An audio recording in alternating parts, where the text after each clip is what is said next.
Hi guys, welcome back to Mandy's Corner Pub. Come on in, pull up a stool, relax, and I got a little treat for you guys. I thought I'd do a little something different with this video. I'm going to be recording some more games here in a little while, but I want to start doing more writing type vlogs. So I figured I would start with this one. This is actually one of my edit copies of Rise. And at least it's the type, one of the typed ones. A lot of people ask me, how do you write? I don't automatically go straight to the computer. I do a lot of my writing by hand, most of it. Usually my first draft is completely by hand.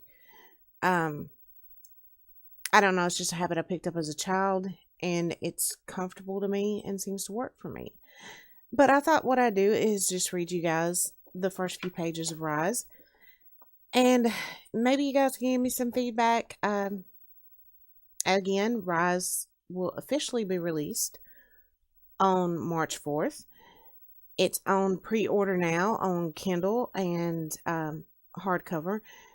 I think we're going to be adding paperback to that probably on the official release date. That paperback probably won't be available for pre-order, but will probably be available on the official release date. Now, as some of you know, Games for Kicks is a character in this. Starsnipe, KJ48, Cap, Grey Ghost, a bunch of great guys. Do me a favor, when I read this, don't expect me to be able to pull off any of their voices, and especially Kix's accent. That's, only Kix can do Kix, you know? Okay, let me get a quick drink. I've had a kind of a tickle in my throat the past 2 days. Okay, let's get started. The bearded man looked at his map once again, then back to the street signs, obviously confused and frustrated. Glancing around the busy street and sidewalk, he noticed a young man sitting alone at a table outside a small coffee shop. "Excuse me," he said in his thick accent as he approached the young man. "Sorry to disturb you, but I seem to be a bit lost." The young man took a sip of his coffee before answering. "You're obviously not from here," he smiled. "No, I'm from Ireland, just visiting the States for a convention." "Welcome to Arizona," the young man responded. "Ireland, huh? I pick up a bit of an Irish accent, but there's something else in there too." The bearded man chuckled. "Ah, very observant. Ireland by way of Germany. Moved to Ireland several years ago, makes for a funky accent." "Not at all, it's kind of cool. I bet the ladies like it," the young man gave him a wink. "Anyway, I bet an Irish German lost in Roma, Arizona, for a convention is here for the Streamers and Creators Convention. Am I right?" "Nice guess. You look familiar. I think I may have watched some of your stuff.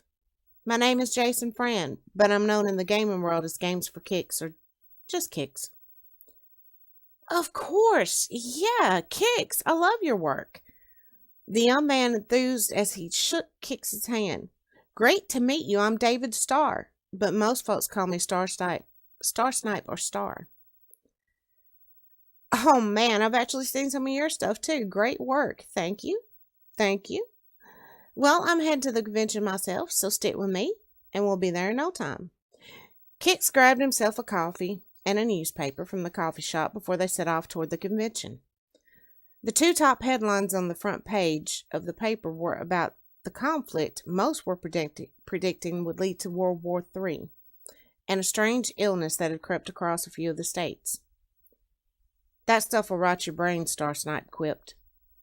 Kix proceeded to fold the paper and place it in the back pocket of his jeans. Agreed. Along the short journey to the convention, the men compared the two most popular services available for streamers and content creators, Live Now and Your Channel. See, no copyright infringement there, y'all. Both have become wildly popular over the past few years and almost essential to many online personalities, not just gamers. Live Now afforded streamers the chance to interact on a personal level with their fans, while your channel allowed creators the opportunity to upload pre-recorded videos excuse me, pre-recorded videos to their channels to keep their fans engaged. Kix and Star discussed their experiences with both services, as well as their general experiences as hardcore gamers, including some interesting stories about overzealous fans. They were enjoying their conversation so much, they nearly passed their destination. "Is that it?" Kix asked, stopping in front of a large building. "So it is. Shall we?" "We shall." The convention had rented out the entire building, which was now packed with streamers and creators, along with fans, hoping for a chance to meet their favorite streamer or creator, or to possibly get news about their favorite games. There was a sense of excitement and camaraderie in the air, with underlying tones of rivalry. "Times have changed," Star mused. "Yes, they have. I remember when people like us were considered losers who lived in our mother's basements. Now us losers are having the last laugh, and we will laugh long, hard, and loud." Star giggled. "Right now I have to laugh all the way to the bathroom," Kix chuckled. "Coffee went straight through me. I'll be right back." As Kix began to make his way to the bathroom, he tossed his coffee into a nearby trash can, while two young women who recognized Star approached him, giggling like a couple of schoolgirls. Kix couldn't stop himself from laughing. Times had indeed changed.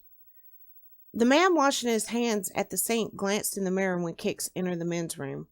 His eyes widened with recognition and excitement. "Your game's for Kix," he exclaimed, as he quickly dried his hands. Kix was a little startled. Yes? At least that's what's written in my underwear." "You've even got a great sense of humor in person, and that accent is better in person," the man gushed, shaking Kix's hand profusely. "I'm a big fan. So is my wife. To be honest, I think she has a slight crush on you." "Thank you very much. Always lovely to meet a fan. Tell your wife I said hello." "She's here too. I'll go get her. She's going to be so excited." "That's wonderful, but I'll meet you two outside. I don't think she'd really enjoy a smelly men's room." "Good point. I'll be right back." After the man left, Kix giggled to himself before stepping up to the urinal. He relieved himself and had just begun to wash his hands when he heard retching coming from one of the stalls. It didn't sound normal. It sounded extremely painful. He looked under the stall door and saw the heels of a pair of brown tennis shoes. "You okay in there?" he asked cautiously. The only response was more retching, followed by a flush and the stall door opening. A tall, bald man dressed in a blood-splattered shirt and jeans stumbled out and over to the sink. Steadying himself on the counter, he turned on the water and splashed his face. When he looked at himself in the mirror, Kix could see exactly how rough he looked. "Been a rough day," he told Kix when he noticed him watching. "Yeah, looks like it. Are you going to be okay? Can I do anything or get anyone for you?" "I think I should just go back to my hotel room and lay down. It's just across the street." "I don't think you should walk alone. Let me help you." "Thanks," the sick man replied as Kix took him by the arm to steady him. "I'm actually a fan of yours, Kix. Wish I were meeting you under different circumstances. I'm Lou, by the way." "Well, Lou, it's very nice to meet you." Kix started to guide Lou toward the door when Lou began to retch again. It sounded so painful, Kix winced. "Lou, maybe I should call for some medical help." Still retching, Lou shook his head. "Just need to lay down." "Man, I really think—" Before Kix could finish his thought, Lou doubled over, threw his mouth open, and a large stream of dark blood emerged to splatter onto the floor. "Holy balls, what did you eat? What is that?" Lou started to retch again. "Need to lay down." "You need a doctor." Lou's friendly demeanor and tone shifted. "I said no," he shouted in a growl. He shoved Kix against the wall with an extraordinary strength. The impact was hard enough to take Kix's breath and cause his vision to become blurry. Lou ran from the bathroom, making noises that sounded only half human. Star was chatting with a few fans when there was a commotion near the bathrooms. A security guard was trying to calm down a tall, bald gentleman. Star noticed the man looked ill and was behaving erratically. He lunged at bystanders. People slowly backed away. The man made strange noises at them. "Wonder what that's about," one of the men with Star speculated. "Probably some sort of stunt the convention set up," Star replied. "Sir, you don't look so well," the security guard told the man. "Why don't you just calm down? Come with me and let's get you some help." The man slowly turned away from the gawking bystanders to face the guard, who gasped when he saw the man's face. In a matter of just a minute, his appearance had deteriorated considerably. He looked more ill than he already had, and a nasty sore had begun to form, running from his temple down his cheek. "Sir, you're scaring everyone, and I think you really could use a doctor. Come with me and I'll get you some help." The man seemed to calm a bit, slowly moving toward the guard. Then he began to twitch and lunged at the guard, sinking his teeth into his neck. The guard managed to break free and tase him while people around them screamed and scattered.